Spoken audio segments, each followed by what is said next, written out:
வணக்கம். ஒவ்வொரு ராசிக்குங்க ஒவ்வொரு சிறப்பு குண விசேஷங்கள் உண்டுங்க. நீங்கள் காரியம் சாதிக்கணும், நிறைய விஷயத்தில் ஜெயிக்கணும் அப்படின்னா அதுக்கு கூட சில ராசிகள் வந்து பயன்படும். எப்படின்னு கேட்குறீங்களா?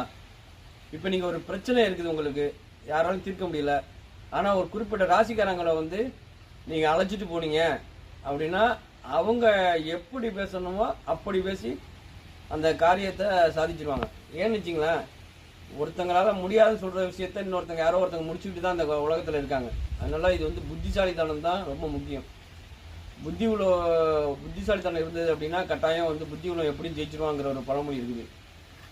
சாணாக்கியத்தனம்னு சொல்லுவாங்க. அதை அந்த ஒரு சாணாக்கியத்தனம் உள்ள ஒரு ராசி ஒன்று இருக்குதுங்க. அந்த ராசியை பற்றியா நீங்கள் பார்க்க போகிறோம். அது வேற ஒன்றும் இல்லை, மிதுன ராசி தாங்க அந்த ராசி. மிதுன ராசியை போல பேசக்கூடிய ஆளே இந்த உலகத்தில் யாருமே கிடையாது. அந்த அளவுக்கு பேசுவாங்க. மிதுன ராசியாக இருந்தாலும் சரி, மிதுன லக்னமாக இருந்தாலும்